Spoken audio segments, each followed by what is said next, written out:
kindly give the loudest possible round of applause for this very wonderful and intellectual personality that we have in lovely Professional University.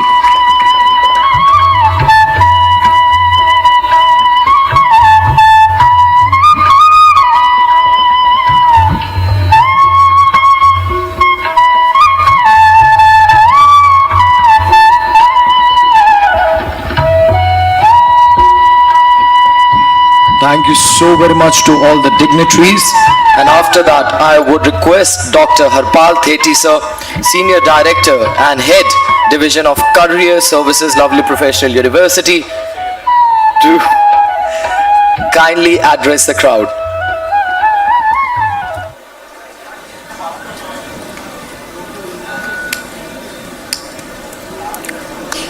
Morning, everybody. So it's my proud privilege to be standing here to welcome the guests of honor today. But before I do that, let me quickly open my, So morning, everybody. Afternoon it is. I will start with a small shloka from Gita yet again. And then I'll try and relate the entire story as to what I've put up this shloka. So the shloka states, Gyan vanene sukh vainen, Gyan vanenev jivat, Gyan vanenev balvan, Tamastat Gyan mayo bhav. Meaning, ज्ञानी इंसान ही सुखी है, ज्ञानी ही सही अर्थ में जीवन जीता है, जो ज्ञानी है वही बलवान है, इसलिए हे पार्थ तू ज्ञानी बन. That's the meaning of the slok which I've picked up today. Now I picked up today because we had a very eminent personality today along with us, and then it said that knowledge is power. It said that you'll have to look about and staying in the present, stay relevant, so that you are able to pick up the problem statements and then try and put a resolve to that problem statement. And then maybe emulate it to the others for the others to follow it. That is what our guest of honor today has done. Before even I go into that, I hope that all of you know that yesterday we got a great rank in Times Impact High Ranking. So we have broken into the best 75 universities worldwide. So we would like to, you may congratulate each one of you.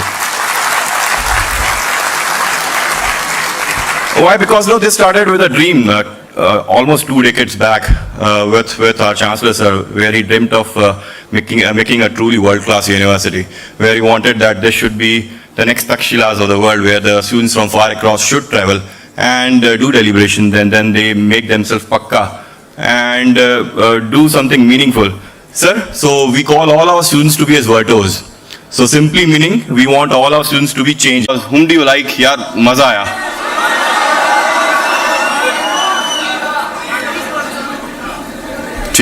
Good. So, and you have followed the memes and all that. What went through after that? Correct. So I have asked Ashni sir to leave whatever he has gone through in his life during his entrepreneurial journey. I said knowledge is power. So think of this gentleman who comes from a background of IIT and IIM. It's a deadly combination. It's a deadly combination. So he comes with that background, does his stink with couple of corporates, came out of it, says ki maza nahi aa raha yaar, dhanda nahi ban raha yahan. Then he made his dhanda, and we all know what he has done. Correct? So with this, I will not be a breaker in between you and him. Now I'll open up this entire discussion for him to take through his journey, so that in between, if you have any questions also, so we'll put up that questions also. We want this to be a super interactive session. So with this, sir, all yours now. We are eager to hear from you. Thank you so much. Ladies and gentlemen,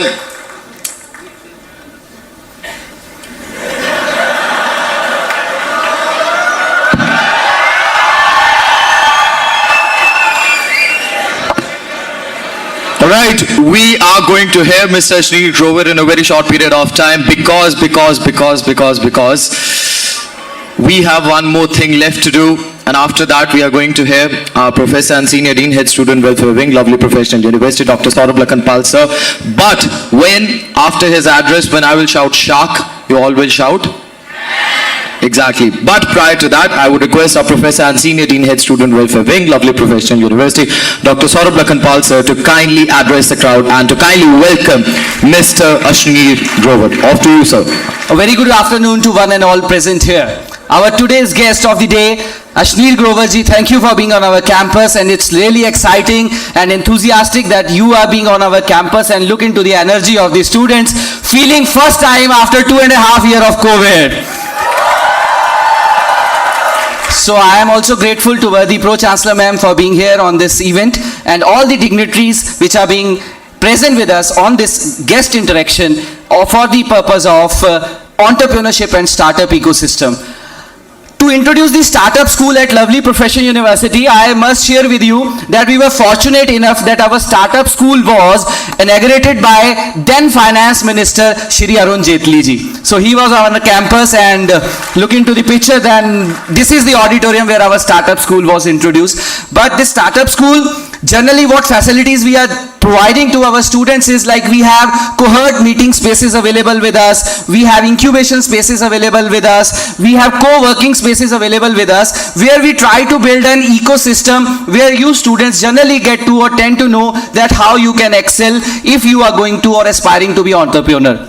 But that's not all. I say everything starts with the innovation also. So जो technology readiness levels है from 0 to now, taking out of the intellectual property rights out of that, patents, technology transfer. So I also feel that is a strong foundation before a startup. So we have a full-fledged 50,000 square feet area in the name of Innovation Studio, where we are doing all the interdisciplinary and transdisciplinary innovative activities given to the students who are interested. And the events like Dean's Challenge. How many out of you participated in Dean's Challenge? Okay, I see less technical. So events like Dean's Challenge, okay, great. Dean's Challenge and these type of systems and the events are also being organized over here. The important thing that next we proceed in our this center is that due to our innovation and entrepreneurship activity in India, we are ranked 3rd. All over India, Lovely Professional University is ranked 3rd, and this ranking is Ministry of Education AICT's ranking for current year only. But the journey doesn't stop here. Even if I talk about the more thing, the intellectual property right that is coming from our innovations in the form of patents, in the form of public patent, and this is the recent data being published that LPU is ranked number 1 in India for number of patent applied in an academic institution, and it is ahead of all IITs as well. I know how Ashneer sir looks this line too, but let's see. Rather than talking, I want to showcase one little video that how our students are working on innovations and startups. So I request the technical team, can I have video please? अभी तो और आगे जाना है, आसमां भी तेरे आगे खुद झुक जाना है. So this is a driverless bus. आगे जाना है, आसमां भी. It was inaugurated by then HRD Minister Shri Prakash Javadekar ji. We are doing lot of work in drone technologies also, and this is a farmer's drone where it is being carrying the various soil analysis also and delivery of fertilizers as required also. This is the UV racket which is invented after the COVID times and get patented in first 6 months of the COVID.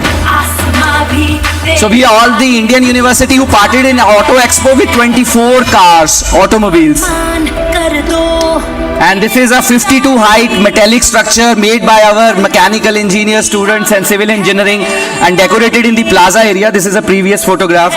We are regularly doing events like solar vehicle championships.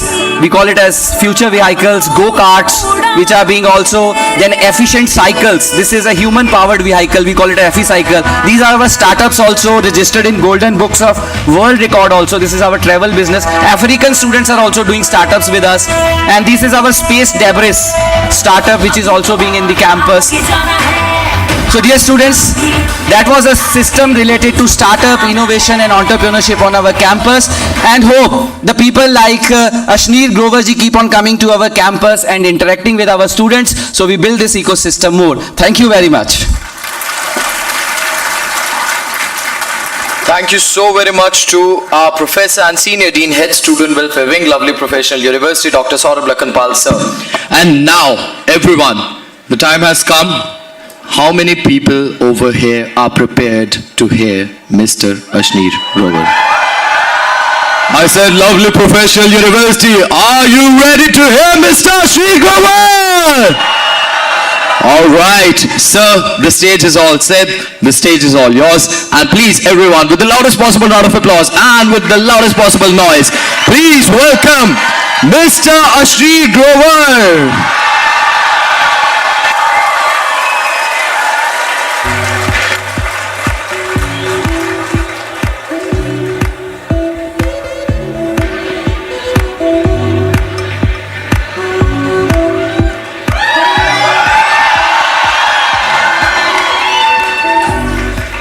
बहुत ज़्यादा लोग हैं यार तो frankly बताऊं तो मेरी बहुत फट रही है, इतने ज़्यादा लोग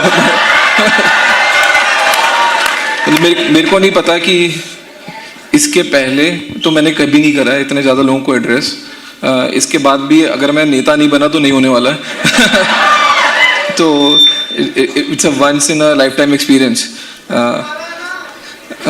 क्यों भाई तेरे को पास नहीं होना है क्या, यहीं बैठा रहेगा क्या?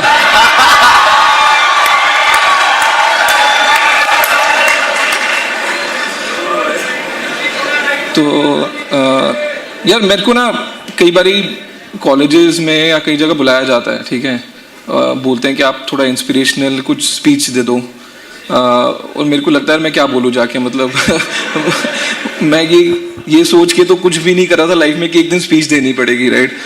अगर भी पता था कि एक दिन स्पीच देनी पड़ेगी तो शायद थोड़ी चीज़ें कम ही कर लेता कि ना देनी पड़े, बट यार लाइक मेरी तो लाइफ फॉर्चुनेटली अनफॉर्चुनेटली एक ओपन किताब है। वैसे तो मैं काफ़ी प्राइवेट पर्सन था ऑलमोस्ट 1 ईयर पहले तक, नहीं 1 ईयर भी ज़्यादा बोल दिया मैंने, हाँ almost like I would say last अगस्त तक मैं बहुत प्राइवेट पर्सन था, राइट? तो मैं आपको बता दूं मैं कितना प्राइवेट था। मेरे इंस्टाग्राम में 236 फॉलोअर्स थे, 236, और मेरा अकाउंट था प्राइवेट, और 336 लोगों को तो मैं फॉलो करता था, राइट? एंड मैं तो यार सिंपल बिजनेस बना रहा था, and even in while making the business I was not thinking कि something great is happening. I was just loving it. I was having a good time. And जब मैं भारत पे बना रहा था, वो बनते बनते it became like the second unicorn I worked with, right? उसके पहले I made Grofers. But last year, out of the blue, Shark Tank India team approached me, and they said कि sir Shark Tank पे आना है. Now the funny part is मैंने Shark Tank देखा ही नहीं था, ठीक है? तो मेरे को पता था कि कोई अच्छी चीज़ होती है, बिकॉज जो वो जेनजी मिलेनियल वाला क्राउड है ना, वो जब भी मिलते थे वो शार्क टैंक की बातें करते थे, but of the US shark tank, right? तो मैंने कुल मिला के में भी 15 मिनट देख लिया होगा, कभी आते जाते कहीं चल रहा है टीवी पे तो देख लिया। तो कॉन्सेप्ट पता था कि मैं खुद भी इन्वेस्टमेंट बहुत करता हूँ, तो ये पता था कि को जाना है, बैठना है, कोई पिच मारने आएगा, आपको उस टाइम कॉल लेनी है कि हाँ या ना बोलना है, and that's the simple concept.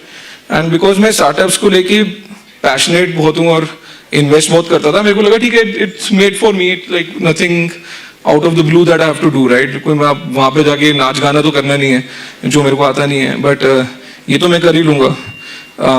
So I went on the show, and the director told me कि देखिए अब ये मैं आपको लिंक्स भेज रहा हूँ यूएस शार्क टैंक के, थोड़े से एपिसोड्स देख लेना, right? So that you also know what to expect. And मैंने एक भी लिंक नहीं पे दबाया नहीं कभी कुछ।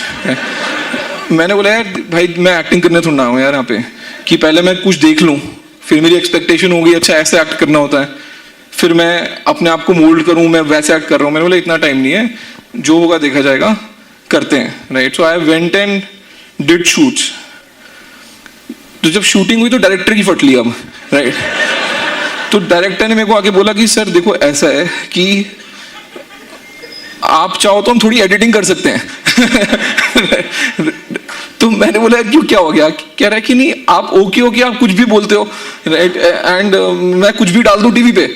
तो मैंने बोला यार बोला है तो डाल दे, मतलब वरना मैं बोलता ही नहीं, राइट, मतलब मैं यहाँ पे कोई कुछ और तो ना करने आया था कि बोल दिया तो बोल दिया है। तो ही सेड कि you know what's going to happen, right? I said no, I don't know what's going to happen, you tell me. He said कि there's going to be a lot of controversy, people are going to hate you, right, and maybe then love you, right. तो मैंने बोला ठीक है देखा जाएगा, तू डाल दे, right, and that's the Shark Tank story. I don't know what caught everyone's imagination. I think at some level it was rawness, right, कि यार you get to see कि normally क्या होता है ना कि अगर आप किसी को फेमस कर दो, राइट, सेलिब्रिटी बना दो, आपकी एक एक्सपेक्टेशन होती है कि ऐसे बोलेंगे ऐसे करेंगे, right. With me it's exactly the opposite, right. मेरे को पता ही नहीं है कि सेलिब्रिटी होना होता क्या है ना, मैं एस्पिरेशनल सेलिब्रिटी हूँ. I am coincidentally became famous, right, and I became famous because I just speak my mind, right, like for lack of anything else. दूसरा क्या है कि मेरी लैंग्वेज बहुत ही एवरीडे लैंग्वेज है, राइट. मैं आपको कुछ ऐसे शब्द नहीं बोलता कि I am conspicuous by my absence, ऐसे करके कुछ अंग्रेजी नहीं बोलता, राइट. शशि थरूर को तो मैं फॉलो नहीं करता ट्विटर पे.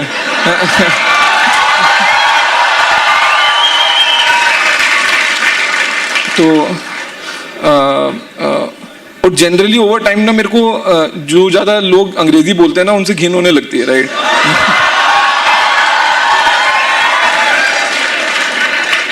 तो बहुत ही इंटरेस्टिंग होता था.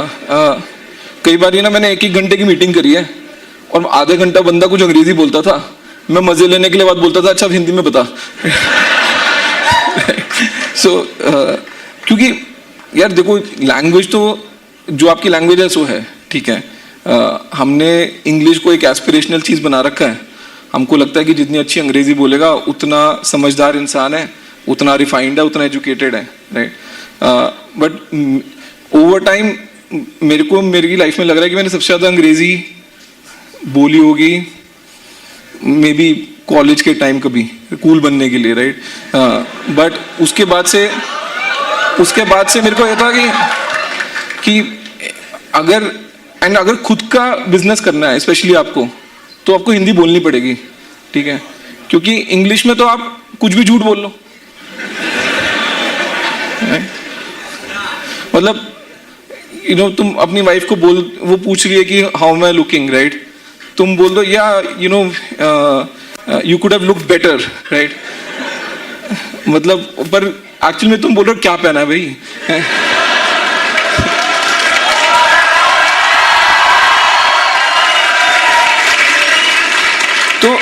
तो इंग्लिश जैसे बंदा इंग्लिश बोलना शुरू करता है ना, मेरे दिमाग में घंटी बजती है क्या छुपा रहा है. कि भाई अभी तो मतलब मैं तो इससे सीधी सी बात कर रहा था, ये अंग्रेजी पे आप बोलने पे आ गया, कुछ तो छुप रहा है यहाँ पे. तो मेरे को लगता है हिंदी बोलो, एंड आई थिंक वो Hindi speaking crudeness, crassness, rawness, whatever it is, caught people's imagination. But I'm happy that the show has done well. Shark Tank India has done extremely well, and the only parameter of it doing well is have people watched it. Right? Simple सी बात है. आप किसी को बिठा के कुछ दिखा नहीं सकते, right? People will see what they like to see, right? And if people have liked watching Shark Tank, then it means कि जो concept है, जो entrepreneurship at the core of show है, उसको लोग एक्सेप्ट कर रहे हैं, राइट. हमारा भी जितने शार्क टैंक में जितने जजेस हैं, मैं अनुपम को पहले से जानता था. अनुपम को मैंने पिच मारी थी भारत पे के टाइम की सर आप पैसे डाल दो, पर उसने शायद 1 महीना एक्स्ट्रा लगा दिया था हाँ बोलने में. फिर मेरे को इन्वेस्टर से पैसे मिल गए थे, फिर मैंने ना बोल दिया. तो उसके सिवाय विनीता मेरी जूनियर थी IIM अहमदाबाद में, तो आंखों में बात हुई थी, बट कभी एक्चुअल में बात नहीं हुई थी. मतलब विनीता मेरे जूनियर बैच की बहुत टोट लड़की थी, राइट. तो बट बाद में वो अच्छा कर रही थी, वो मेरे को पता था, and there is a lot of mutual respect I have for her. बाकी अमन बहुत से बंदा है, उसको मैं पहली बार मेरे घर पे मिला. मेरे घर पे शार्क टैंक के ऑडिशन भी मेरे घर पे होते थे. बड़े गरीब लोग हैं, उनके पास वेन्यू भी नहीं है, तो उसके ऑडिशन भी मेरे घर पे होते थे. तो अमन से वहाँ पे मिला था. एंड बाकी पीयूष को मिल चुका था एक बारी. पीयूष को सब लोग जानते हैं, लेंस कार्ड. एंड नमिता से पहली बारी मैं शो पे जाके ही मिला था. So and we bonded together, we came together. I think हमारा किसी का एजेंडा वहाँ पे कुछ पैसे बनाने नहीं था. तो मैं तुमको सच्चाई भी बताता हूँ, शार्क टैंक में हमारे तो कोई पैसे नहीं बने, ठीक है. कुछ तो किसी ने यूट्यूब में डाल दिया, मेरे को 10 लाख रुपए पर एपिसोड के मिलते थे, ठीक है भाई. मतलब 5 लाख भी दिला दे तो मतलब बड़ी बात है. कुछ नहीं होता था. The show concept is very simple. They believe we have money, right? So that is the first belief. उस करके उन्होंने सोचा कि अच्छा आप एक स्टार्टअप चलाते हो, आपकी स्टार्टअप इज हाईली वैल्यूड, आपके पास पैसे होंगे, आप पहले भी इन्वेस्टमेंट कर चुके हो, तो आप एक सर्टेन अमाउंट कमिट कर दो. तो हमारे केस में वो फर्स्ट सीजन में बोला था कि 10 करोड़ मोटा मोटा आप दिमाग में लेके आना कि आपके लग जाएंगे. हमने बोला ठीक है. So that was what we had committed. We were not paid anything for any episode, forget. मतलब हमने तो बॉन्डेड लेबर वाला काम किया है. हम सुबह 8 बजे सेट पे पहुंच जाते थे, रात को कई बार 11-12 बजे भी हम छूटते थे. So we have put in very very long hours. But why we were doing it, उसके 2 रीजन है, राइट? एक तो पर्सनली सबको फेमस होना था, राइट? मतलब मैं जितना मर्जी बोल लूँ कि नहीं हम तो हमारे को तो फेम नहीं चाहिए, बट सब कहीं ना कहीं तो चाहिए था ना, वरना क्यों टीवी पे आना है यार? नहीं फेम चाहिए तो घर बैठो ना, ठीक है. मतलब सोशल मीडिया पे भी मत हो, कहीं भी मत हो, तो सबको फेमस तो होना ही था. बिकॉज आपको सेल्फ एक्चुअलाइजेशन तो चाहिए. आपको लगता है अरे मैंने बिजनेस बना लिया, मेरे पास थोड़े पैसे आ गए, अब आपको रिकग्निशन चाहिए at some level, right? And that is what all of us went to the show for. But second चीज जो थी कि हमको लगा कि यार अगर वो 30 दिन जो वो वीकेंड्स हैं हम ये कर रहे हैं, it is going to be more fun than anything else we do on those weekends, right? तो जितना मजा हमने शार्क टैंक के सेट पे किया है ना, वो उसका तो आपको 10% भी नहीं दिखा स्क्रीन पे, right? It was like amazingly fun time with all these entrepreneurs.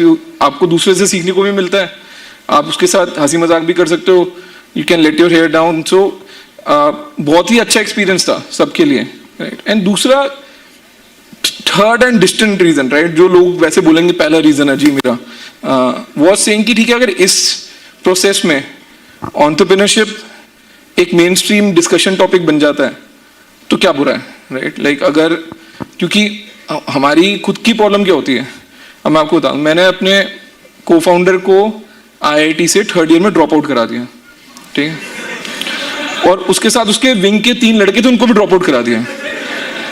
Basically जो साथ में माल फूकते थे सबको बोला भाई आ जाओ.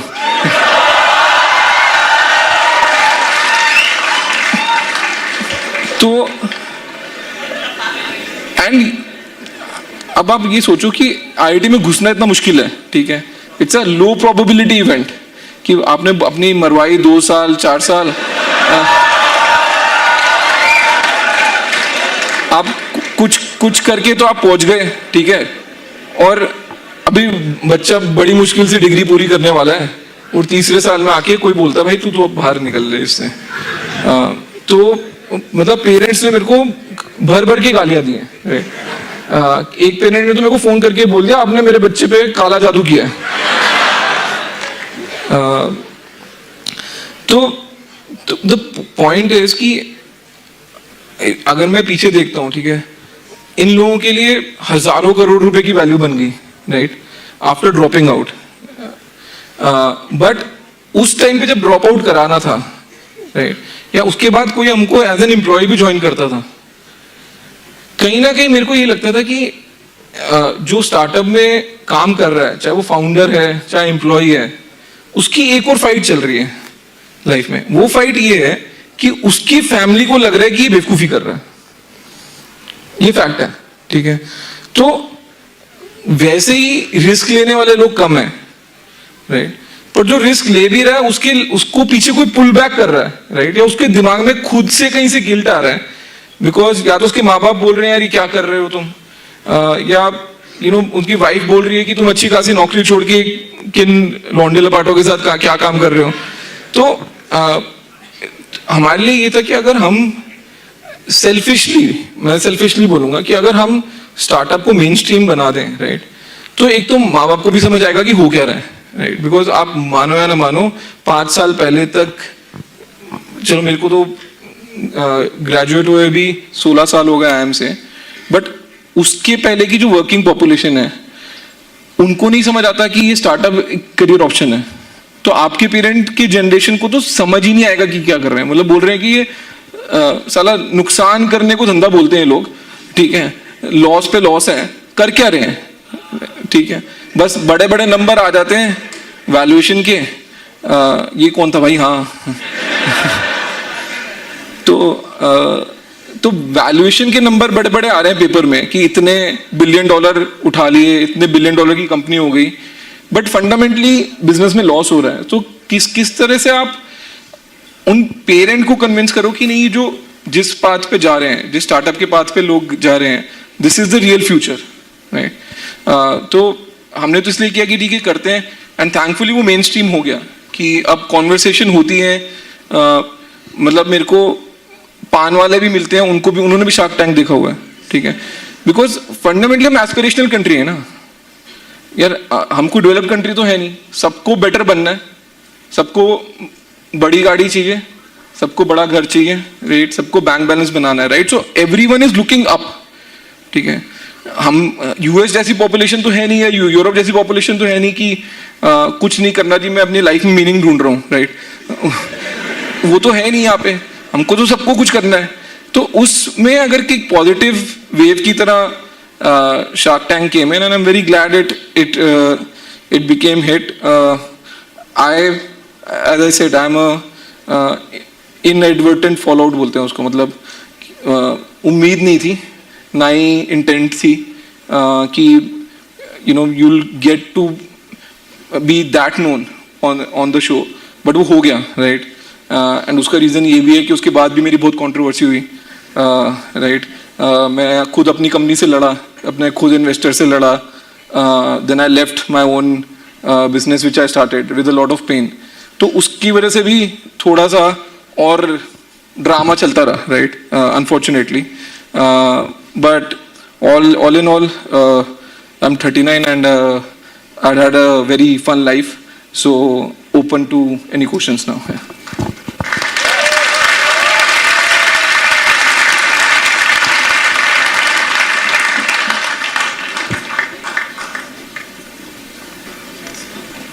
All right, everyone, once again, can we have a huge round of applause? And we are going to converse more with Mr. Ashneer Grover, sir. Sir, हम please यहाँ पे question interaction के लिए आ जाएं, please, sir. आ जाए, मैं बिठा क्यों रहे हैं? मैं खड़े होके दे दूंगा जवाब। है सर? मैं खड़े होके जवाब दे दूंगा। सर, आपको जैसे कंफर्टेबल लगे सर, बैठ के खड़े होके, सर। और सर, यहाँ पे स्टूडेंट्स काफ़ी एक वो आपका डायलॉग सुनने के लिए सर वेट कर रहे थे, तो सर एक बार अगर वो आप वो फेमस डायलॉग, और how many people over here want to hear his famous dialogue? Make some noise. Sir, democracy sir. देखो, इसमें सिंपल है, ये कोई डायलॉग नहीं होने वाला है। पहली बात, मैं किसी की नहीं सुनता हूँ, ठीक है? तो सर रिक्वेस्ट है, सर रिक्वेस्ट। तुम 4000 होते या 40,000 होते, मैं ना ही बोलने वाला था।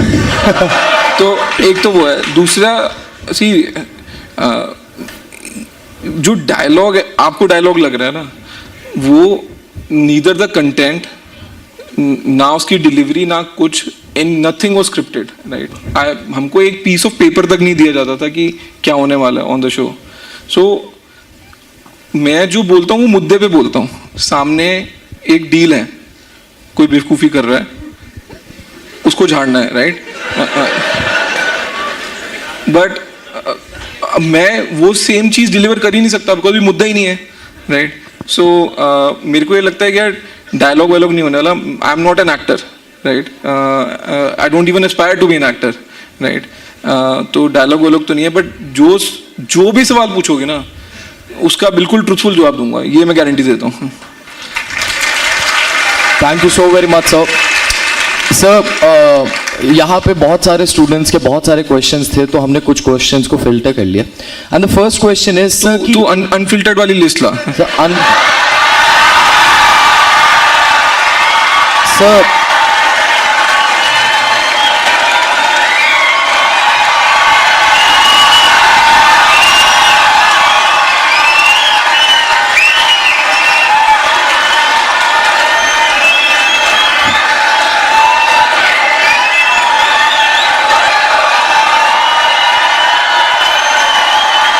सर ये तो बताओ कि अरे रुक तो यार.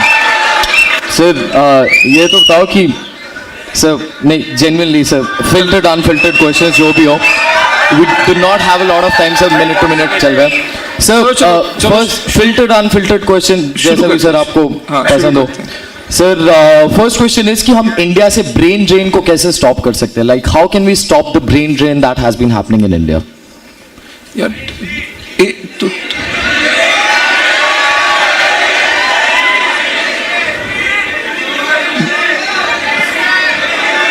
अरे बोलने दो यार.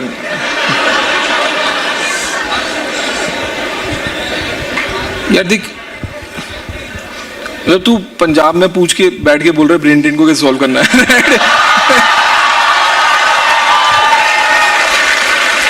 हम देखो, पंजाब का ब्रेन ड्रेन तो एक तरीके से सॉल्व हो सकता है, ट्रूडो को बोल दो वीजा बंद कर दे.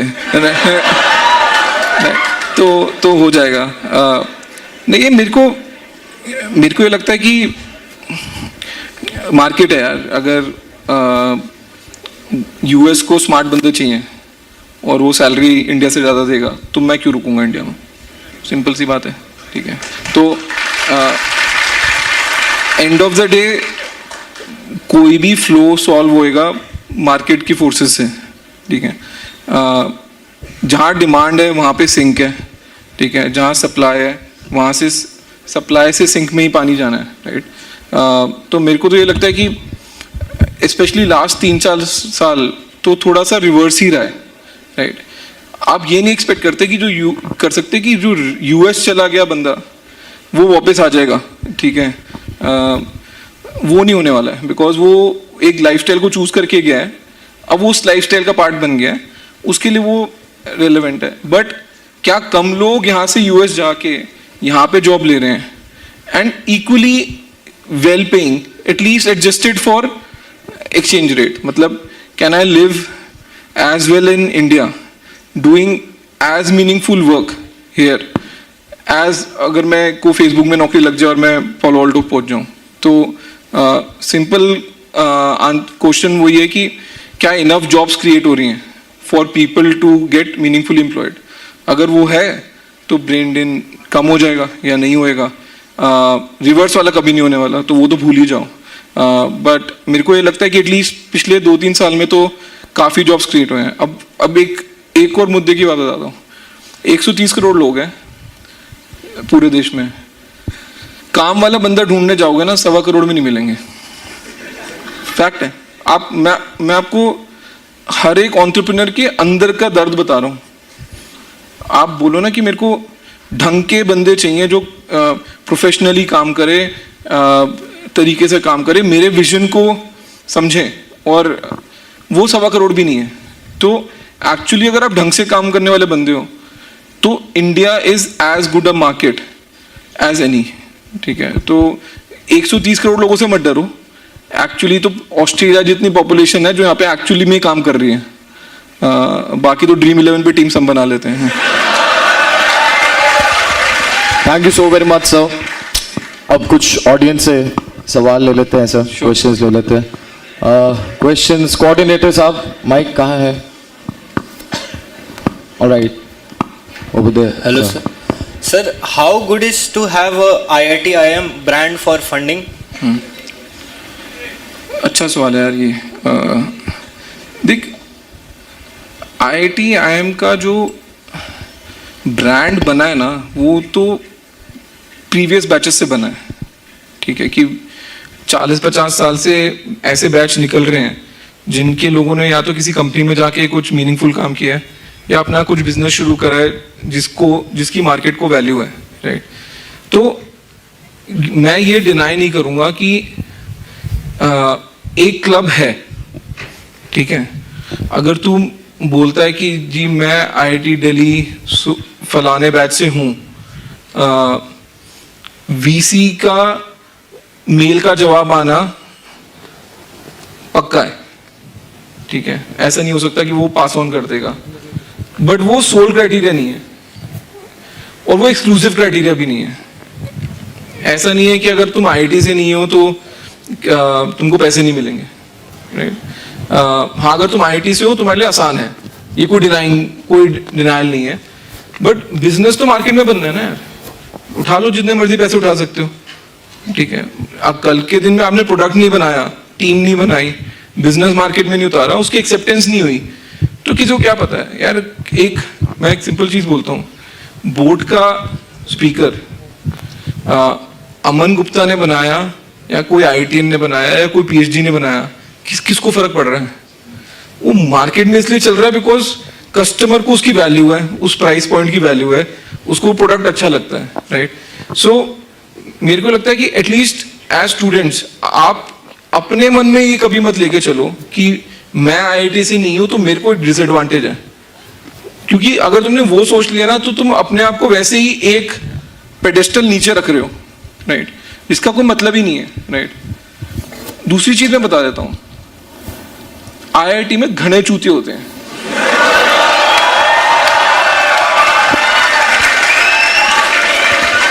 एंड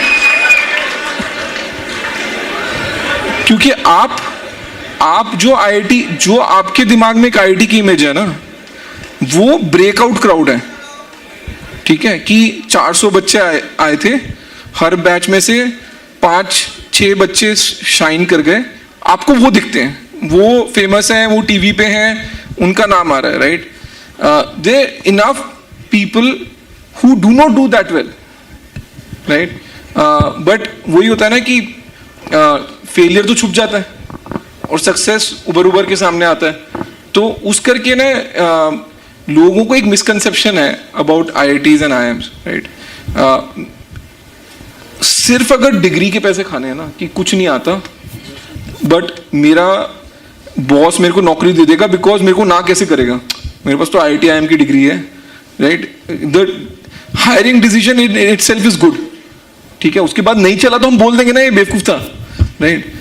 तो अगर सिर्फ डिग्री की खानी है तो IIT IIM बहुत बढ़िया है, IIT IIM की डिग्री ले लो, जहां नौकरी चाहिए मिल जाएगी, तुम कहीं जंप भी मारोगे वो हाँ डिग्री के नाम पे मिल जाएगी, right, because the guy will test you out later, right. But अगर सच्ची में कुछ तोड़ू फोड़ू करना है तो नहीं फर्क पड़ रहा है यार, if you are as good as me और better than me, you will do better than me, बात खत्म। Thank you so very much to the gentleman. Can we take on the next question? Coordinators up, mic लेके जाएं please.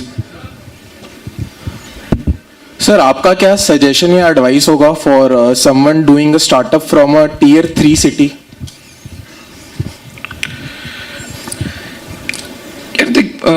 मेरे को तो ये लगता है कि जो नेक्स्ट वेव ऑफ एंटरप्रेन्योर्स आने वाले हैं वो Tier 2, Tier 3 सिटी से ही आने वाले हैं।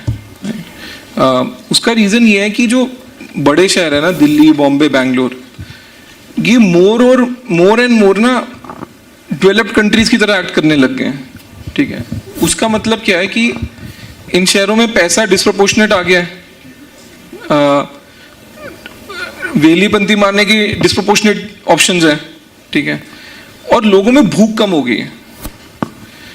मेरे को ना मोर एंड मोर ये लगता है कि Tier 2, Tier 3 टाउन से ही निकलेगा। उसका रीजन दूसरा ये भी है कि Tier 2, Tier 3 टाउन वाले का एक्सपोजर बढ़ गया है। सी इंटरनेट है, फोन उसके पास है, ठीक है, उसकी एस्पिरेशन हमेशा ज्यादा होती है एक मेट्रो वाले से, बट पहले उसको पता नहीं था क्या बनाना है, राइट। अब जो Tier 2, Tier 3 वाला एंटरप्रेन्योर बनाता भी है ना, वो अपने लोकल प्रॉब्लम के लिए नहीं बनाता, वो सोल्यूशन जो बनाता है वो एक पैन इंडिया सोल्यूशन बन के आता है। तो मैं तो उसको उल्टा बोलूँ, मेरे को लगता है कि दिल्ली, बॉम्बे, बैंगलोर, इन शहर वालों के लिए फाइट है, राइट। यहाँ से ढंग के बंदे निकल के आना, ढंग के एंटरप्रेन्योर निकल के आना एक एक्सेप्शन होगा, राइट। रियल एंटरप्रेन्योर्स तो अब रियल इंडिया से ही आएंगे, जो कि टियर 2 टियर 3 ही है।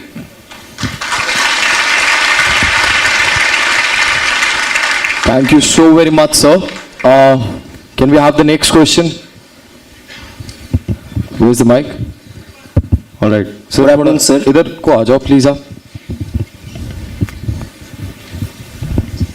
गुड आफ्टरनून सर, मैं अनुभव सामल एलपीयू का ही छात्र हूँ, बैचलर ऑफ फिजियोथेरेपी से।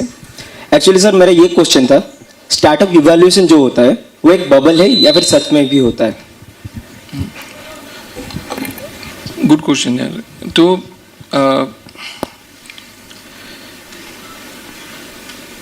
ये देखो, हर बिजनेस में ना हर चीज साइकिल होती है।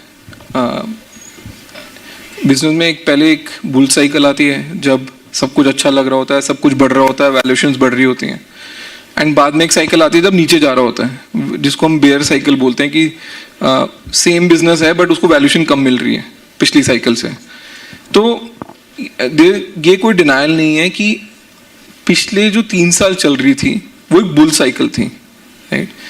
और बुल साइकिल इसलिए थी कि यूएस में इतना पैसा छप रहा था फेड से, और वो सारा पैसा घूम के कैपिटल मार्केट्स में ही जा रहा था, और उन कैपिटल मार्केट से घूम के वो इंडिया की स्टार्टअप्स में आ रहा था। तो सिंपल सप्लाई डिमांड है, ठीक है। पैसा ज़्यादा है, कंपनीज कम है, तो अब जिसके पास पैसा उसका काम क्या, उसको तो पैसा डिप्लॉय करना है। तो जब वो ज़्यादा पैसा डिप्लॉय होने लगेगा तो वो एसेट की वैल्यू बढ़ती जाएगी, अपने आप इन्फ्लेट होती जाएगी। सिंपल इकोनॉमिक्स है, कोई रॉकेट साइंस नहीं है। तो पिछले 2 साल 3 साल में एक्चुअली बहुत ही रिच वैल्यूएशंस मिली हैं कंपनीज को, राइट। अनफॉर्चुनेटली जो इन्वेस्टिंग है ना वो एक आर्ट की तरह है, बिकॉज अभी तो कोई प्रॉफिट बना नहीं रहा, तो मैं हिस्टोरिकल नंबर पे तो बोल नहीं सकता। मैं ये नहीं बोल रहा कि आपका पिछले साल का पैट इतना था तो आपको मैं इतना वैल्यूएशन दे रहा हूँ। मैं किस बात पे वैल्यूएशन दे रहा हूँ कि यार इसका बिजनेस ठीक चल रहा है, 3 साल बाद कहाँ पे होगा, 3 साल बाद इसका रेवेन्यू यहाँ पे पहुँच जाएगा। पैट मेरे को अभी भी नहीं पता होएगा नहीं होगा, बट 3 साल के रेवेन्यू पे मैं मल्टीपल दे देता हूँ, राइट। एंड कोविड के टाइम एक्चुअली जो ग्रोथ थी वो बहुत ही स्टीप थी। तो जब ग्रोथ स्टीप होगी तो कोई जब वैल्यूएशन भी दे रहा है तो वो ऐसे कर्व जा रही है तो उसको कोई फ्लैट नहीं बनाता ना, ऐसे कर्व जा रही है तो उसको थोड़ा सा टेपर कर देगा। नॉर्मली तुमको भी मैं बोलूं प्रोजेक्शन कर दो, ऐसे ही होता है ना। तो ग्रोथ इतनी स्टीप थी कोविड के टाइम, बिकॉज लोग घर बैठे थे, उनके पास मोबिलिटी नहीं थी, तो एप्स इतनी डिस्कवर हुई, इंटरनेट इतना ज्यादा यूज हुआ, डिजिटल एक्विजिशन इतनी ज्यादा बढ़ गई कि सबको लगा कि ये तो चलती रहेगी, मतलब ये एक सेक्युलर वेव आ गई है, ये 10-20 साल तक चलनी है। उस 10-20 साल की वेव के पैसे इन्वेस्टर्स ने दिए हैं। बट मेरा तो सिंपल फंडा रहा है लाइफ में कि मैं क्यों सोचूं वैल्यूएशन के बारे में, राइट। इन्वेस्टर है, उसका पैसा लग रहा है, मैं तो आपको दिखा रहा हूं मेरे पास बिजनेस क्या है, ठीक। जो आपने लगाया वो सच्चाई है।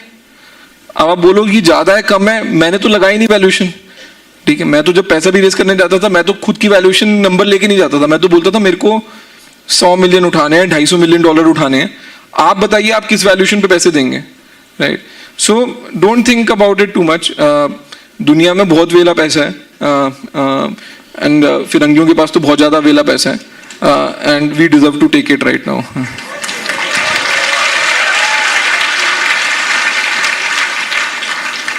Thank you so very much, sir. One more question. अरे ये ओवर एक्साइटेड इतना, ये क्या दोगलापन है? Good afternoon sir. सर मेरा नाम अनस सिद्दीकी है। सर मैं एक स्टार्टअप कर रहा हूँ, लेकिन उसमें एक प्रॉब्लम ये हो रहा है टीम को लेकर के। मतलब हम किसी एक कैसे बंदे को ढूंढे कि जो मतलब हमारा विजन देख पाए, उसको आगे फॉलो कर पाए, साथ में काम कर सके। तो मुझे बहुत दिक्कत आ रही है अभी कि मतलब साथ में काम करने वाला बंदा कैसे सर्च करें। यार वो जैसे मैंने तेरे को बोला वो जेनेरिक प्रॉब्लम है सबकी, ठीक है। काम करने वाला बंदे नहीं मिलते आसानी से, और अर्ली स्टेज पे तो वैसे भी नहीं मिलते, बिकॉज रिस्क बहुत ज़्यादा होता है। हाँ। और तुम किसी को बोल रहे होते या तो बिना तनख्वाह के काम कर ले या कम तनख्वाह पे काम कर ले या अपनी अपॉर्चुनिटी कॉस्ट छोड़ दे। भाई तेरे को अगर 16 लाख की नौकरी लग रही है तो वो मत ले, मैं तेरे को 6 लाख रुपए दे दूंगा, तो मेरे साथ काम कर ले, ठीक है। तो बहुत ही कम लोग होते हैं जो वो स्विच मार पाते हैं। बट मेरे को ये लगता है कि हर एक में ना, हर बिजनेस में अर्ली स्टेज में आपको मिशनरीज चाहिए होते हैं, ठीक है। तो अगर आप बेचोगे ढंग से, अपना विजन ढंग से बेच पाओगे तो आपको मिशनरी मिल जाएंगे। वो थोड़े टाइम लग के मिलते हैं, बट वो लोग होते हैं जिनको आपका विजन समझ आ रहा है, उनको भी वही करना है, उनको फ्यूचर भी दिख रहा है, ठीक है। और वो पैसे के लिए नहीं कर रहे, मतलब उस पॉइंट ऑफ टाइम पैसे के लिए नहीं कर रहे, उनमें ये भी विजन है कि ये बहुत बड़ा पैसा बन सकता है at a later date, right. तो मिशनरी ढूंढने पड़ते हैं अर्ली ऑन। एक बार बिजनेस चल जाता है फिर आप वो मर्सनरी ढूंढ लेते हो कि भैया ठीक है, मैंने इसका काम है, मैंने इसको पैसा देना है, इसने काम करना है, ये चला भी गया तो दूसरा बंदा भी आ जाएगा, उसको भी मैंने पैसे देना, उसने काम करना है, ठीक है। तो अर्ली स्टेज में तो आपको मिशनरी ढूंढने पड़ेंगे, और that is all a function of how good a salesman you are, right. As a founder you have to sell to multiple people. Every founder has to be an extremely good salesman, right. And salesman की definition नहीं है, वो नहीं है जो आप समझते हो कि ये किसी को कुछ भी बेचा है, राइट। एक्चुअली में आप क्या बना रहे हो एट द कोर, आपको कितना कॉन्फिडेंस है उस चीज पे, वो बेचना होता है, ठीक है। तो यार थोड़ा बेटर सेल्समैन बनो तो मिल जाएंगे और लोग। Thank you so very much, sir. Sir, what do you think is going to be the future of India in terms of startups? Hello, मैं बोल रहा हूँ तेरे को क्वेश्चन पूछना अलाउड नहीं है, वहां से पूछो। सर वो क्या है ना, मेरे पास एक स्टूडेंट क्वेश्चन लिखा के गया था, तभी बोल रहा हूँ। नहीं ये तू मनगढ़ंत बना रहा है। मैं छुपा रहा हूँ सर आपसे, मतलब ये मेरा दोगलापन है sir.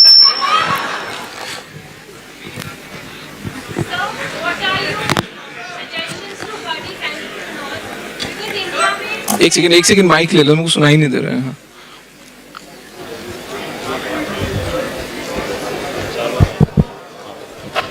Good afternoon, sir. I'm Prerna Maheshwari, currently pursuing BBA in Financial Markets. So my question is, how important and critical is role of timing in a startup, sir? ये टाइमिंग तो हर business में important है, not only in startup, her business में important है। Because कई बार जो demand आती है ना, वो एक गैप में आती है कि एक पीरियड है, उसमें चीज़ की डिमांड है। अगर आपने उस टाइम पे फुलफिल कर ली तो आप बड़ा बिजनेस बन जाओगे, नहीं बनोगे। मैं अपना भारत पे का एग्जांपल देता हूँ। जब 2018 में मैंने शुरू किया, पेटीएम को ऑलरेडी 10 साल हो चुके थे, ठीक है। फोन पे को 2 साल हो चुके थे, गूगल पे को 1 साल हो चुका था।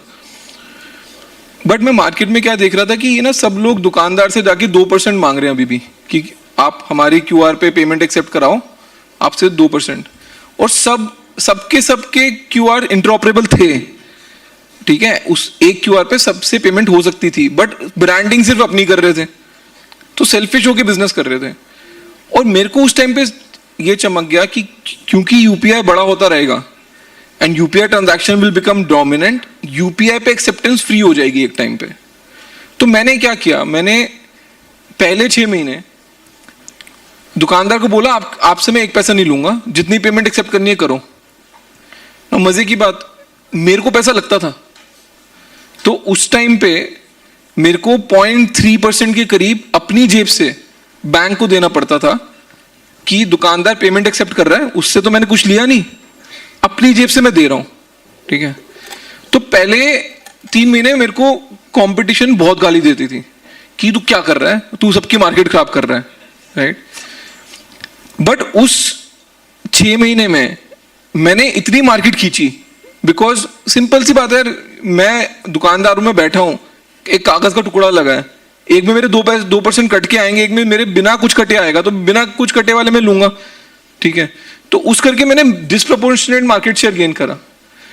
अब उसके बाद क्या हुआ कि गवर्नमेंट को डिजिटल पेमेंट्स बढ़ानी थी, तो उन्होंने बोला कि ये लोग क्या कर रहे हैं। सो गवर्नमेंट स्टडीड भारत पे एंड सेड कि ये क्या कर रहे हैं, इनकी ट्रांजैक्शन इतनी क्यों बढ़ रही है। एंड द आंसर वाज कि सर ये ना फ्री में देता है मर्चेंट को, कि मर्चेंट को पैसे नहीं लगते। तो गवर्नमेंट ने बोला अच्छा मर्चेंट को पैसे नहीं लगेंगे तो वो डिजिटल एक्सेप्ट करने को शुरू है, मतलब रेडी है। हमने बोला अरे बिल्कुल रेडी है। उसको ये नहीं है कि ब्लैक का पैसा है व्हाइट का पैसा है, उसको दुकानदार को दर्द ये था कि 2% काट के क्यों दे रहे हो। 1000 रुपए का कोई नोट पकड़ा के जाता है, मेरी जेब में 1000 रुपए आ रहे हैं, करेक्ट, बट अगर यहां से 1000 रुपए आ रहे हैं तो मेरे पास 980 क्यों आ रहे हैं। तो वो हमने सॉल्व करा। तो गवर्नमेंट ने 6 महीने बाद, इनफैक्ट 6 भी नहीं, मैंने 1.5 साल तक मैंने ये बेयर किया है। जैन 2020 में गवर्नमेंट ने सर्कुलर निकाल के यूपीआई पेमेंट्स को फ्री कर दिया, ठीक है। तो जो मैं सन की पागल था 1.5 साल तक कंपटीशन के लिए, overnight I became a visionary, क्योंकि लोगों ने बोला बॉस इसको पहले से पता था ये होने वाला है, he took that step, right. So business is all about timing, right. दूसरी चीज ये मेरे को लगता है कि हर एक को ना बहुत पैरानॉइड होना चाहिए। मैं बहुत ही पैरानॉइड फाउंडर हूँ, मतलब अभी तो मैं हूँ, था, समझ नहीं आता क्या बोलूँ, बट मैं जनरली बहुत पैरानॉइड था। मेरे को ये लगता था कि मतलब जब मैंने बिजनेस शुरू भी किया था ना, तो पेटीएम $3 बिलियन उठा के बैठा हुआ था, ठीक है। मतलब मैं उसकी स्पेस में घुस रहा हूँ जिसके पास 20,000 करोड़ रुपए कैश है, और सॉफ्ट बैंक है, मासासान इन्वेस्टर है, मतलब एक फोन घुमाओ तो जितने भी 1000 करोड़ चाहिए और आ जाएंगे, ठीक है। तो जब तुम इतने छोटे होते हो और तुम धीरे धीरे करके ग्रो कर रहे होते हो ना, मतलब धीरे तो नहीं, मैं बहुत ही स्पाइकी ग्रो करा, बट जब ग्रो कर रहे होते हो ना, कहीं तुम्हारे को अंदर से लगता है कि मेरे को ना कोई कुचल देगा, right, because I am swimming, मतलब literally I was swimming among the sharks, right. Later on I became a shark, is a different story, but I was swimming among the shark, right. तो मेरे को ना बहुत Paranoia रहता था कि मैं मर जाऊंगा, मतलब मेरे को हर टाइम ये लगता था कि मैं कुछ इनोवेट नहीं करूंगा ना तो कोई मेरे से मार्केट ले जाएगा।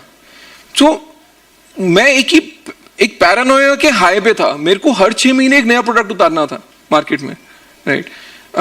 एंड वो मेरे को लगता है बहुत जरूरी है। अगर आप वो अपने अंदर कर लो ना कि आपको एक फीलिंग आए कि मैं जीत नहीं रहा हूं, बल्कि मैं किसी भी टाइम हार सकता हूं, तो फिर आप बहुत मार्केट खींच के जाते हो। सो टाइमिंग भी जरूरी है, पैरानोया भी जरूरी है।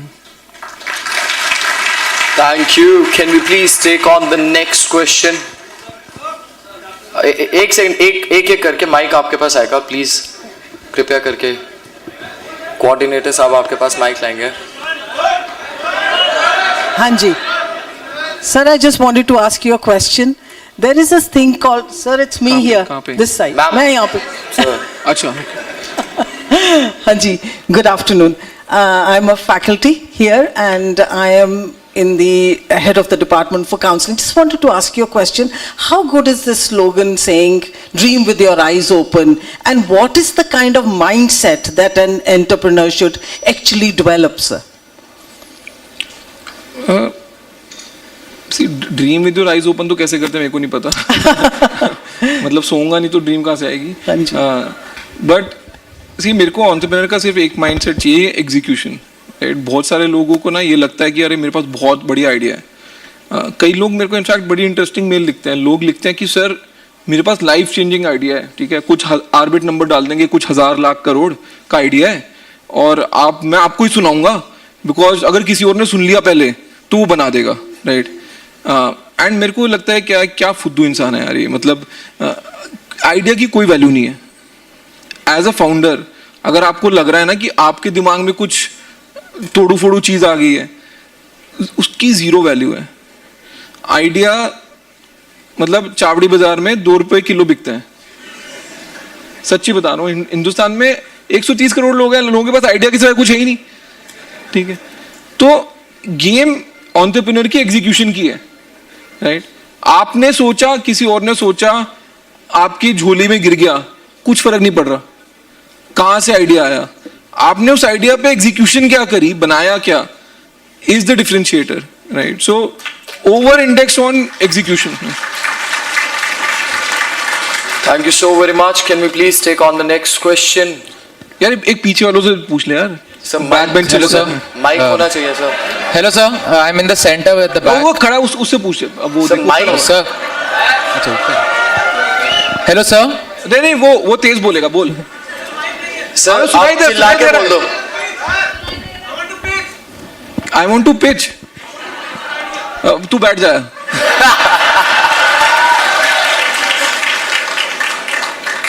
चलो Sir, my name is Rishi Bhala. I'm in the center here, backside. So मेरा question ये था कि इंडिया में what do you think what type of businesses would grow eventually in the future? What kind of businesses तो बहुत ही wide question है. मेरे को ये लगता है कि इंडिया में मास स्केल पे अगर आप किसी के लिए कॉस्ट कम करो ना किसी भी चीज़ की, उसकी बहुत अडॉप्शन हो सकती है, राइट. एंड मेरे को जो एक बिजनेस बहुत प्रॉमिसिंग लगता है वो है इलेक्ट्रिक व्हीकल्स का गोइंग फॉरवर्ड. एंड उसका रीज़न ये नहीं है कि इलॉन मस्क करता है तो कूल धंधा है, ठीक है. That is not the reason. India में 97% ऑयल इंपोर्ट होता है, ठीक है. और इंपोर्ट जिन कंट्री से करते हैं उनका कार्टेल है, तो वो डिसाइड करते हैं हमने कितना प्रोड्यूस करना है, उसके हिसाब से प्राइस डिटरमाइन होता है. तो इंडिया की प्रॉब्लम क्या है कि हम एनर्जी डेफिशिएंट कंट्री हैं, तो हम तेल इंपोर्ट करे जा रहे हैं और वो बहुत महंगा है.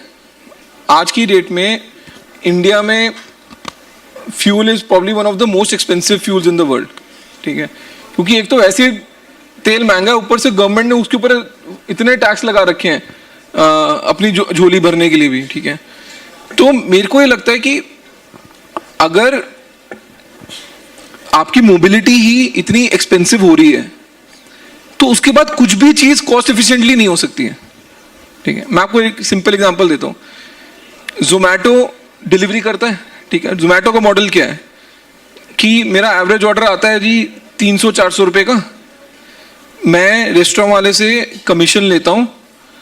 अभी तो चलो उनको मिल जाती है 30%, पहले नहीं मिलती थी, ठीक है. तो लेट से 25-30% मैं कमीशन लेता हूँ. तो 300 रुपये के ऑर्डर पे 90 रुपये मेरे बन रहे हैं. अब वो 90 रुपये की डिलीवरी अगर 90 रुपये से कम पे हुई तो मैं पैसे बना जाऊंगा. अगर उससे ज्यादा पे हुई तो मैं कभी पैसे नहीं बना के जाने वाला, ठीक है. तो मेरे को ऊपर रेवेन्यू आ जाएगा बट मेरा कॉस्ट आइटम उसका हमेशा उससे ज्यादा है, ठीक है. तो मेरे को लगता है कि इंडिया में जो ये मोबिलिटी की प्रॉब्लम है ना, ये सॉल्व सिर्फ इलेक्ट्रिसिटी से होगी, और वो भी पूरी एंड टू एंड होनी पड़ेगी. बेसिकली सन रिच कंट्री है हमारी, मतलब हर जगह धूप ही होती है, हर बंदा छाया ही ढूंढ रहा है यहाँ पे. अगर आपने सोलर एनर्जी इनफ प्रोड्यूस कर दी, जो कि हो चुका है ऑलरेडी, मतलब इलेक्ट्रिसिटी के रेट सोलर में एक टाइम पे 7.5-9 रुपए मिलते थे, अब 2.5 रुपए पे भी बिकता है. इलेक्ट्रिक जो सोलर इलेक्ट्रिसिटी ग्रिड पे 2.5 रुपए यूनिट भी बिकती है. वो इलेक्ट्रिसिटी से अगर आपने व्हीकल को चार्ज करा और उसको चलाया, it will be much more cheaper than कोई अगर फ्यूल से चला रहा है, राइट. सो मेरा फंडामेंटल बिलीफ ये है कि even Ola Uber will fail. उनको फेल उनकी नॉन एंटरप्राइज नहीं करके जाएगी, उसको इकोनॉमिक्स ऑफ फ्यूल ही उसको फेल करके जाएगी, ठीक है. तो future is all about electric vehicles. That one theme I have identified, right. बाकी तो यार इतना मेरे पास इतना ज्यादा ज्ञान भी नहीं होता कि मैं सब बता दूं तेरे को.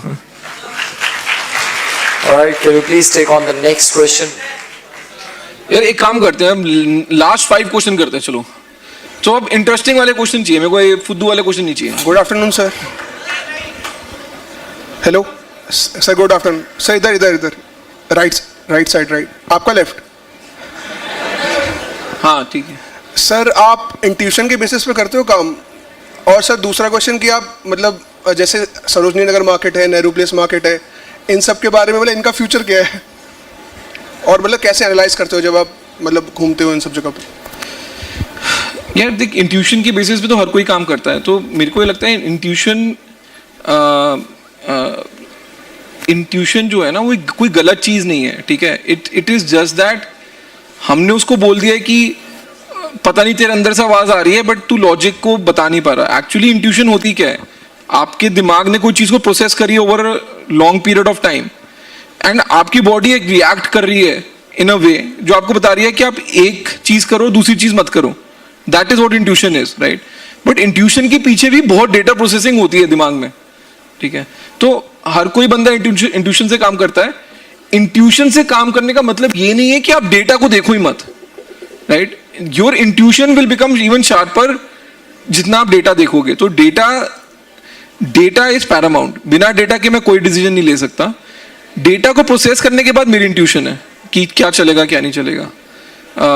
सेकेंड क्वेश्चन है, जो लोकल मार्केट्स हैं वो इंडिया में हमेशा रहेंगी, राइट? बिकॉज इंडिया में ऑर्गेनाइज रिटेल कभी आया ही नहीं. इंडिया में कोई गाड़ी चला के वॉलमार्ट नहीं जाता. इंडिया का बाइंग बिहेवियर ये है कि मेरे को हर शाम को आपके पेरेंट्स मार्केट जाएंगे, वो 1 घंटा बिताएंगे, कहीं बेकरी पे जाएंगे, कोई अंडे वाले के पास जाएंगे, कहीं सब्जी लेंगे. उनके लिए एक सोशल एक्टिविटी है, राइट? और दूसरा, वेदर ऐसा है कि आप स्टॉक नहीं कर सकते यहाँ पे खाने की चीजें स्पेशली, राइट? तो इंडिया में लोकल मार्केट्स हमेशा डोमिनेट करेंगी. हाँ, वो अलग चीज है, वो एफिशिएंट होती रहेंगी और डिजिटाइज होती रहेंगी. बट कभी ऐसे नहीं होने वाला कि हमारे घर का पूरा सामान फ्लिपकार्ट से आ रहा है या अमेजोन से आ रहा है और लोकल मार्केट वाला मर रहा है. वो वाला फ्यूचर नहीं देखता मैं. Thank you, sir.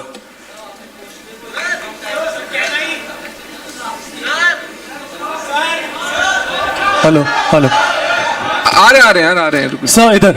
Hello excuse me sir. नहीं यार, वो पूछ रहा था यार, उसको पूछने दे. हाँ,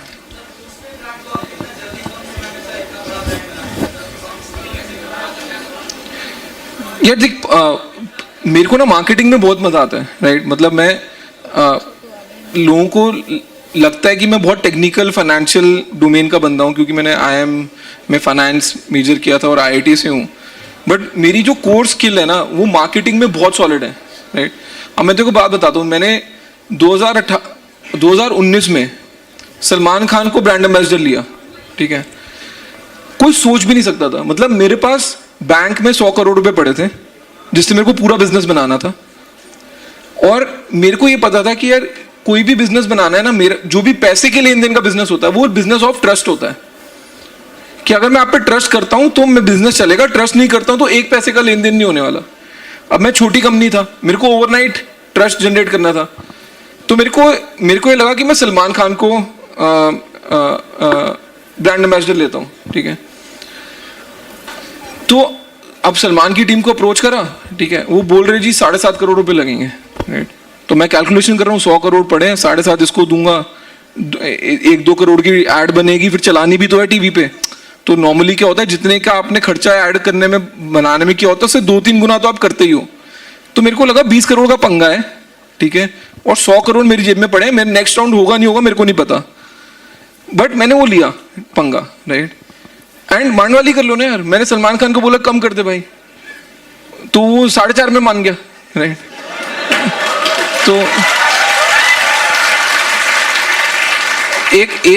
एक टाइम पे तो उसका मैनेजर मेरे को बोलने लग गया, सर आप भिंडी खरीदने आए हो क्या? मतलब कितनी मांडवाली करोगे? मैंने बोला नहीं सर, है ही नहीं पैसे, दे ही नहीं सकता. तो मार्केटिंग करना बहुत जरूरी है. पोस्ट पे में भी एग्जैक्टली ये था. दूसरी मेरे को क्या चीज लगती है, नाम बिकना चाहिए. मतलब किसी चीज का नाम ही ऐसा रखो कि समझ आ जाए कि ये करती क्या है, फिर आधी प्रॉब्लम सॉल्व है. मैंने जब नाम सोच रहा था, पोस्ट पे क्यों नाम आया कि भाई तू बाद में दे दियो, दे देना आराम से. पहले हमने टैगलाइन बनाई, दे देना आराम से. फिर हमने सोचा कि आपका नाम क्या रखना है पोस्ट पे, राइट? ऑफ कोर्स उसमें जब तुम जाते हो तो तुमको ट्रेडमार्क में देखना भी पड़ता है कि अवेलेबल भी है नहीं है. बट मेरे को लगता है नाम अच्छी तरह रखो, आधी मार्केटिंग नाम से ही हो जाती है. तो मार्केटिंग को इन जनरल लेके मैं बहुत पैशनेट रहता हूँ. हेलो सर, इधर एक्सक्यूज मी, इधर सर, इधर. कहाँ पे देखूं यार? यहाँ नीचे सर, नीचे. हाँ सर, जैसा कि आपने बताया कि पेटीएम ऑलरेडी बहुत बड़ा था जब भारत पे आ रहा था, और अभी हम देखते हैं कि फोन पे जो है उसने बहुत बड़ा मार्केट एक्वायर कर रखा है. तो व्हाट वाज दैट पॉइंट जहां पेटीएम फेल हुआ? The first question. The second question is, after the launching of IPO of Paytm, उसके शेयर अभी भी डाउन है, तो रिटेल इन्वेस्टर्स में उनका वो पकड़ क्यों नहीं बन पा रही है? And is there any future in, मतलब कि आगे पेटीएम के शेयर कुछ अप होंगे? यार देख, पेटीएम करके ना मैं हमेशा कंट्रोवर्सी में फंस जाता हूँ, ठीक है? मैं कुछ बोल देता हूँ, फिर वो प्रेस वाले कुछ छाप देंगे कल, मेरी लग जाएगी. तो देखिए यार, पेटीएम मेरे को बहुत रिस्पेक्ट है, राइट? पेटीएम की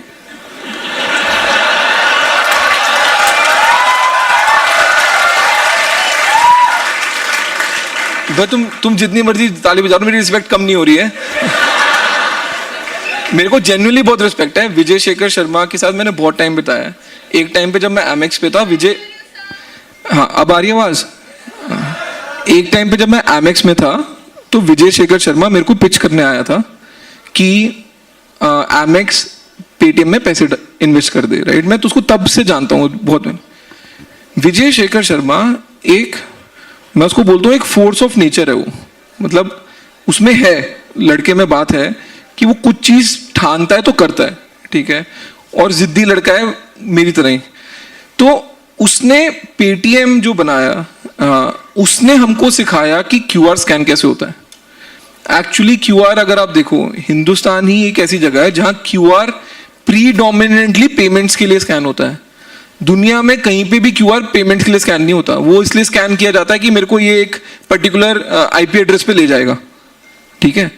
तो क्यूआर को पेमेंट के लिए स्कैन करना ही हमको पेटीएम ने सिखाया। प्रॉब्लम क्या होती है कि आप इतने बड़े बन जाते हो कि आपकी मोनोपोली तोड़ने के लिए खुद गवर्नमेंट आ जाती है। सो पेटीएम एक टाइम पे was equivalent to digital money. किसी को अगर डिजिटली किसी को पे करना था ना, पेटीएम ही करते थे और कोई तरीका ही नहीं था करने का। अब हुआ क्या कि आरबीआई को लगा कि पेटीएम में होता कैसा था, वॉलेट होता था, तो वॉलेट में आप 10,000 रुपए तक डाल सकते थे। 10,000 के ऊपर आपको केवाईसी करना होता था, तो बीच में उन्होंने केवाईसी करने की भी बड़ी कोशिश करी। आरबीआई और गवर्नमेंट को लगा कि देखो फ्यूचर तो मोबाइल पेमेंट्स का ही है, बट अगर एक वॉलेट को केवाईसी करना है तो इंडिया में करोड़ों लोग हैं, हमने इतने बैंक्स का केवाईसी किया हुआ ऑलरेडी, हम फिर से केवाईसी क्यों करा रहे हैं, पहली बात, ठीक है। दूसरा, गवर्नमेंट को उसकी मोनोपोली तोड़नी थी पेटीएम की।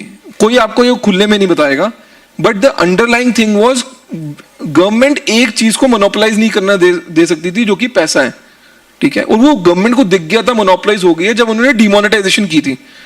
डिमोनेटाइजेशन के टाइम पेटीएम के एकदम रॉकेट लग गया था। तो उन्होंने यूपीआई क्यों बनाया? यूपीआई इसलिए बनाया कि एग्जिस्टिंग बैंक अकाउंट से किसी भी बैंक अकाउंट में आप पैसे भेज सको, और ऐप कोई भी यूज कर लो, आपके बैंक की ऐप की जरूरत नहीं है। आप फोन पे यूज कर लो, आप गूगल पे यूज कर लो, आप व्हाट्सएप यूज कर लो, जो भी करना है आप यूज कर लो। तो जो यूपीआई का आर्किटेक्चर बनाया गया वो पेटीएम की मोनोपोली तोड़ने के लिए ही बनाया गया था, ठीक है। अब एक हाइंडसाइड में तो हर बंदा समझदार होता है, बट उस टाइम पे पेटीएम को लगा कि मेरे पास मोनोपोली है, मैं क्यों तोड़ूं, तो उसने यूपीआई अडॉप्ट नहीं किया। अभी आप पेटीएम की ऐड देखोगे ना, उसमें आता है ट्रांसफर डायरेक्ट, राइट। पहले वो यही लगा था कि नहीं मेरे वॉलेट में पैसे डालो और दूसरे साइड भी पेटीएम का ही बंदा होना चाहिए और मैं वॉलेट टू वॉलेट ट्रांसफर करूंगा। तो वो मार्केट जब शिफ्ट हो रही थी उसने उसको एक्सेप्ट नहीं किया। उस दौरान मैंने मर्चेंट साइड बिजनेस बना लिया, फोन पे और गूगल पे ने कंज्यूमर साइड बना लिया। तो दोनों साइड से हमने खाया है पेटीएम का बिजनेस आउट, एंड उसमें कोई शेम की बात नहीं है। अगर मे बी मैं विजय की जगह होता ना और मेरे पास मोनोपोली होती तो मैं भी उस मोनोपोली को ये एक्सेप्ट करने में बड़ी मुश्किल होती है कि मेरी मोनोपोली टूटने वाली है, right. So all the respect. Share price यार देख, मेरे को तो लगता है 600 रुपये अच्छा प्राइस है, मैं तो खरीदता रहता हूँ, ठीक है। बाकी जनता के ऊपर है कि जाएगा नहीं जाएगा। 2100 रुपये यार ठीक है, मतलब गलती हो जाती है हर इंसान से। So we're going to take the final 2 questions. यार उस साइड वालों से पूछा यार, वो देखो। हेलो सर जी नहीं नीचे वालों का हो गया, ऊपर सर जी एक लास्ट क्वेश्चन। सर जी इतनी देर से बैठा हूँ, आ रहा माइक आ रहा देख। सर जी मेरा क्वेश्चन ये है कि आप नहीं, मैं सुन ही नहीं रहा तेरा question. Sir ji please sir, आपने जैसे अभी आपको अपनी कंपनी छोड़नी पड़ी, आप उसको एज अ बैक स्टेप लेते हो या नहीं? और दूसरा क्वेश्चन ये था कि अगर आप कभी भी हारे हो, वो शायद हारे होगे, कभी ना कभी सब हारते हैं, उसको कैसे हैंडल कराया आपने? यार देख, कंपनी छोड़ी तो मैंने तो बड़ी दुख से छोड़ी है, ठीक है, कोई अपने मन से तो नहीं छोड़ी, और बहुत ही कंट्रोवर्शियल सर्कमस्टेंसेस में छोड़ी है, ठीक है। कंपनी बनाना ना एक बच्चे की तरह है, ठीक है। तो आपका बच्चा कोई आपसे छीन के जाए तो आपको कभी अच्छा नहीं लगने वाला। तो मेरे लिए तो भारत पे मेरा बच्चा था जो मेरे से छीना गया, राइट? तो मेरे को उसका इमेंस पेन है। मैं अगर यहाँ पे आके कुछ हंसी मजाक कर लूँ, आपको हंसा दूँ, उसके पीछे मेरा दुख नहीं छुपने वाला है, राइट? तो मेरे को इंटरनली बहुत पेन है कि मैंने कंपनी बनाई, राइट, फ्रॉम स्क्रैच बनाई, पूरी मार्केट को डिसरप्ट किया एंड इवेंचुअली मेरे से वो छिन गई, ठीक है? अब वो या तो मैं उस बात को लेके रोता रहूं, ठीक है, या मैं मूव ऑन करूं। तो मेरे को लगता है कि सिंपल चीज ये है कि आपको लाइफ में मूव ऑन करना होता है, ठीक है? अगर कोई अच्छी प्रॉब्लम सॉल्व करने को मेरे पास आएगी तो मैं तो सेम शिद्दत से सॉल्व करूंगा, राइट? दूसरा, कई बार क्या होता है, लोग मेरे को पूछते हैं कि सर आपको तो छोड़ो 1.5 महीना हो गया, आप क्या कर रहे हो अब? ठीक है, जेन्युइन सवाल है कि 1.5 महीना हो गया। लोगों की एक्सपेक्टेशन बहुत है कि आप तो अगले दिन ही नया बिजनेस खड़ा कर दोगे, $multi-billion, बट वो होता नहीं है यार। जब तुम एक चीज को बना रहे होते हो ना, तुम्हारे पास प्लान भी नहीं होता, ठीक है, और वो चीज बन भी तभी रही होती है क्योंकि तुम्हारे पास प्लान भी है ही नहीं। तो एक अनफॉर्चुनेट सर्कमस्टेंस में अगर आपसे एक चीज छिन जाती है तो उसका मतलब ये नहीं है कि मैं एक प्लान बी लिस्ट लेके बैठा था, जी अच्छा पहले मैं यूपीआई करूंगा, फिर मैं ये करूंगा, फिर मैं वो करूंगा। ऐसी लिस्ट नहीं थी मेरे पास, right? So I will take my time, I will think it through कि यार क्या करना है लाइफ में, और आराम से बनाएंगे। Thank you so very much. And now the final question. Hello, sir. नहीं, पीछे वालों की बारी चल रही है अभी। सर,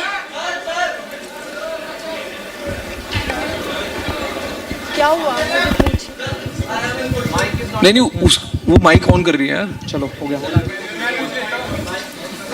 हेलो सर, मेरा क्वेश्चन ये है कि जैसे फैशन की फील्ड में अगर हम जाते हैं स्टार्टअप के लिए, तो वहाँ पे जो बड़े ब्रांड्स होते हैं उनका बहुत ज़्यादा इन्फ्लुएंस होता है। सो जो हमारे ब्रांड्स होते हैं उससे लोग people hesitate to buy it, so how to overcome from it?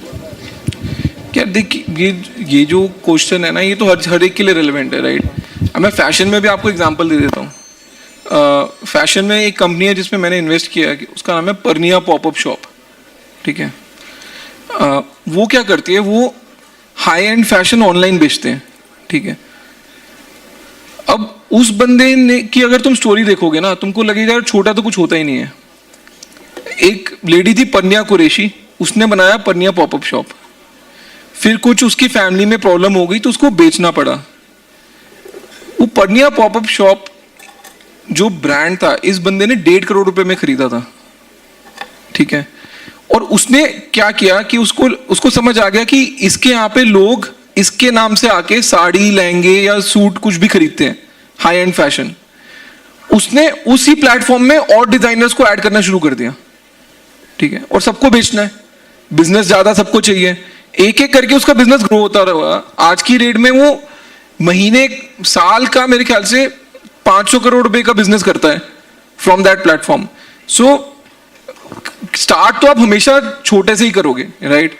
And आप ये तो सोच नहीं सकते कि भाई कोई बिजली गिर जाए और सब बड़े वाले बंदे मर जाएं, ठीक है? वो तो होने नहीं वाला। तो हमेशा जिसने भी चैलेंज किया है मार्केट को, उसको तो स्क्रैच से ही शुरू करना पड़ेगा और छोटे से ही शुरू करना पड़ेगा। Thank you so very much, sir. Ladies and gentlemen, can we have the loudest possible round of applause once again for Mr. Ashneer Grover? And sir, I would request you कि आप please stage पे रहिए because we are moving forward towards the felicitation ceremony. So I would request our worthy Pro Chancellor, lovely Professional University, Madam Rashmi Mittal, to kindly come on the stage for the felicitation ceremony and to show a token of appreciation and love on behalf of the entire lovely Professional University to, first of all, Mr. Ashneer Grover and then Madam Madhuri Jain Grover.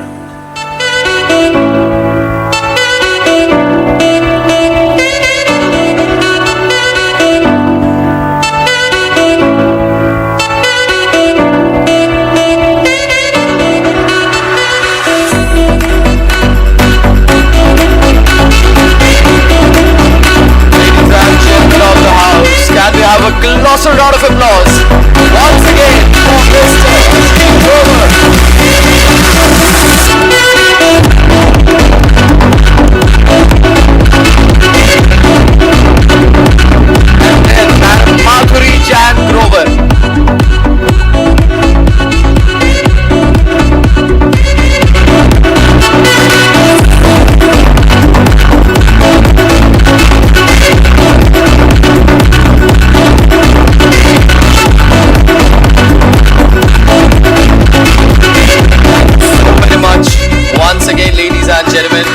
Ashneer Grover and Madam Madhuri Jan Grover.